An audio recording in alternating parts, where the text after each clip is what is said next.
Welcome to episode 8 of Sports Talk with the Statsman. Hi, folks. I'm Paul Bruno, and I want to thank you for joining me in my YouTube channel at PB the Statsman. On today's episode, I want to review week 2 of the NFL schedule. I will look at the top performances at each of the skill positions this week, and then I'll highlight other players as waiver pickups who should be available in your fantasy leagues going forward. Off the top, though, I want to cover the Dallas Cowboys, who've emerged as the top team in terms of my personal power rankings through the first couple of weeks of the season. Consider they have scored 70 points and only allowed 10, and that's against two teams that should be at least on the periphery of playoff contention this season. So it's not a couple of softies that they faced, in my opinion. And yet, you look at the roster makeup, and Dak Prescott's been above average to start the season, but not in the top 10 quarterbacks so far this season. Pollard at the running back position, same thing. Steady, solid performance. They've got a couple other guys chipping in there. And in the wide receiver brigade, certainly C.D. Lamb has been an outstanding performer. But again, not among the top 5 in the major statistical categories so far. So what I'm saying has been a total team effort there. And that's not even the big story. Maybe the big story is Micah Parsons on defense. He made a bold claim in the preseason to say he didn't want to just be the defensive player of the year, but he wanted to be the MVP of the entire league. And boy, he's making a strong case with the disrupting pass rush that he provides almost on every play for the Cowboys. And they've been outstanding on the defensive side of the ball, turning balls over and pressuring quarterbacks almost every play that they can. So a dynamic effort so far by a team that's very polarizing in terms of their fandom. There are a lot of legion of people that love this club and another legion that hates them. And it's no wonder they're the most valuable franchise in terms of the Forbes reports and the annual rankings that tell you which is the wealthiest team or the most valuable team from a financial standpoint in the entire sports spectrum. Let's get on with a look at the top performers this week, though many of them in losing causes, oddly enough.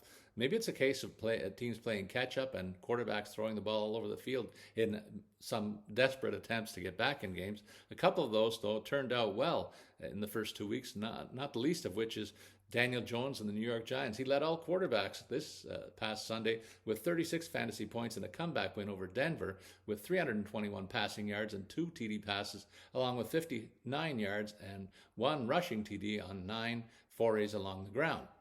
Kirk Cousins was second with his Thursday night effort against the Eagles, also in a losing cause. He completed 31 of 44 passes for 4 TDs and a 34-28 shootout there. On the flip side of that, Jalen Hurts was on the winning side here with an 18 for 23 day in the passing game, 193 yards and 1 TD. Not great numbers, but you throw in the fact that he gained 35 yards and 2 rushing TDs on 12 attempts, and he was among the top 5 in terms of fantasy points at the quarterback position as well. In yet another losing effort, we saw Russell Wilson air it out for 308 yards and 3 TDs on 18 for 32 passing, adding 56 yards on 6 rushing forays as well for a 35-22 loss was the result of that one. Then Jared Goff also had a big day in a losing effort, dropping a 37-31 OT decision to the Seattle Seahawks. He completed 28 of 35 passes for 323 yards and 3 TDs. The Washington Commanders' Brian Robinson at running back was the most prolific ground gainer, amassing 28.9 fantasy points while rushing for 87 yards and a pair of TDs, along with 42 more yards on 2 pass receptions. Kyren Williams was next up, less heralded running back at the beginning of the season, accounted for 52 yards rushing and 48 receiving, along with a pair of TDs in Rams' 30-23 loss versus San Francisco. You see what I mean about all these losing efforts, folks? There's a lot of them here, but big performances within those efforts. Saquon Barkley had a big day for the Giants. We'll turn back to that club with his 63 yards rushing, 29 yards receiving, and a pair of TD scores for the New York Giants there.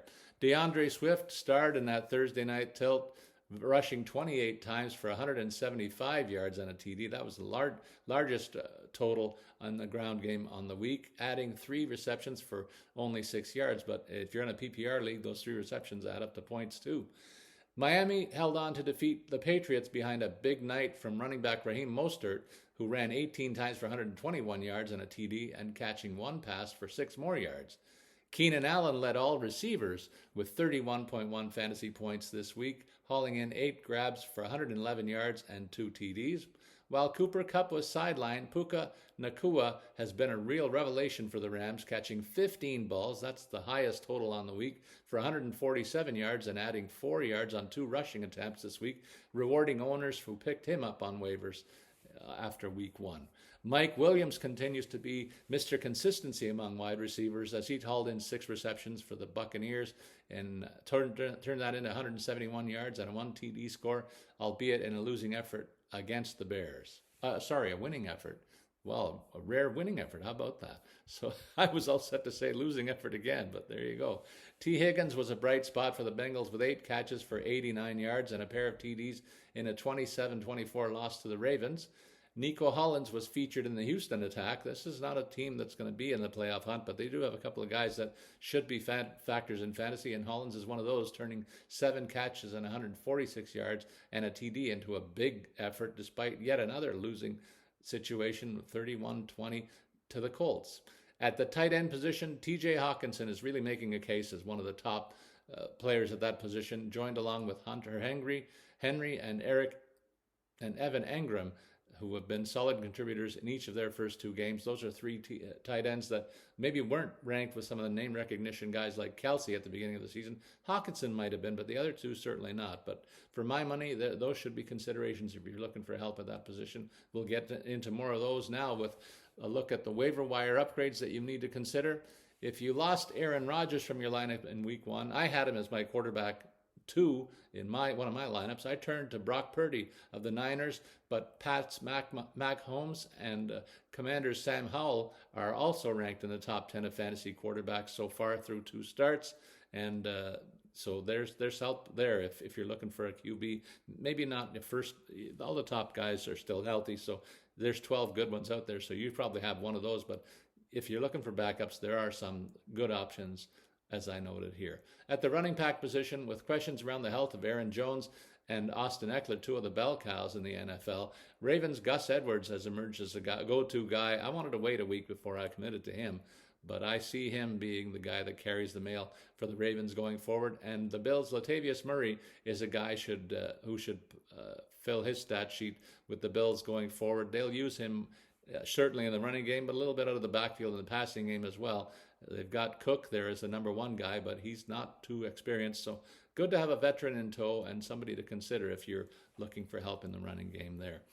At the wide receiver position, Robert Woods has been productive in each of his first 2 games, while his teammate Nathaniel Dell also has chipped in week 2 for some consideration of that position.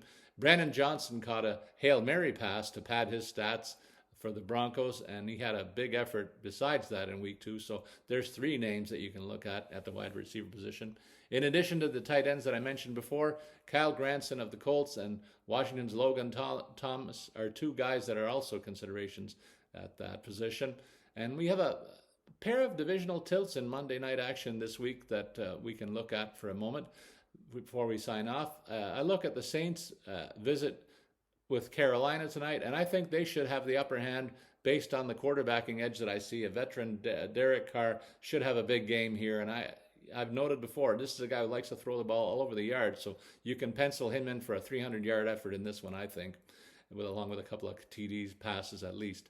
And I also look for the Steelers to defend home turf over the visiting Browns. This has been a heated rivalry for years, but it's also been a very lopsided one. And if you're looking for players to watch, for me, Najee Harris is a guy that I expect to have a big game at the running back position to tilt the scales in the favor of the home side. So that concludes my look at week 2 in the NFL. Let me know what you think in the comments section of this clip. If you like what you've heard, please hit the like and subscribe buttons on the screen. It's all free. Thanks for listening. I'll be back in a few days with a look at other top stories in the new sports world on the next episode of Sports Talk with the Statsman.